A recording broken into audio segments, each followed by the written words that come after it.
తిందాం రండి. నాకు ఆకలి వేయట్లేదు, మీరు తినేయండి. ఏ నేను బయట తినేసి వచ్చా.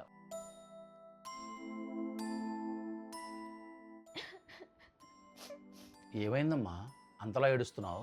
ఏం లేదు మావయ్య, ఏం కాలేదు. ఏమైందో చెప్పకపోతే నాకు ఎలా అర్థమవుతుందమ్మా? వీకెండ్ వస్తుంది కదా, 2 days ఫామ్ హౌస్కి వెళ్ళి ఫుల్ ఎంజాయ్ చేద్దామా? వెళ్దాం, కానీ మీ ఇంట్లో ఏమని చెప్తావు? ఏదో ఒకటి చెప్తలే, నేను ఏం చెప్పినా మా ఆవిడ నమ్మేస్తుంది.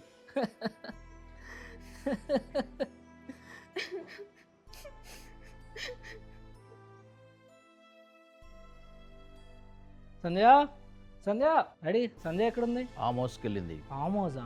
ఫామ్ హౌస్ ఏంటి డాడీ? ఎవరో వాళ్ళ కాలేజ్ క్లాస్మేట్ అట, సంజయ్కి ఎక్స్ బాయ్ ఫ్రెండ్ అట, రాహుల్. ఆ అబ్బాయితో వెళ్ళింది. ఏవైందన్న మీకు? ఏం మాట్లాడుతున్నారు? వాడు ఎవరితో సంజయ్ ఫామ్ హౌస్కి వెళ్ళడం ఏంటి? నువ్వు ఎవరో అమ్మాయితో ఫామ్ హౌస్కి వెళ్ళలేదా? ఏం మాట్లాడుతున్నారు నాన్న మీరు? నా పెంపకం మీదే నాకు చిరాకు వచ్చినట్టు చేసావు కదరా. Sorry daddy. నాకు కాదు, సంజయ్కి వెళ్ళి చెప్పుకో. మన కొడుకు తప్పేదైనా ఉంది అంటే నిలదీసి అడగాలి, లేకపోతే ఒక ఆడపిల్లకి అన్యాయం చేసిన వాడు అవుతాం.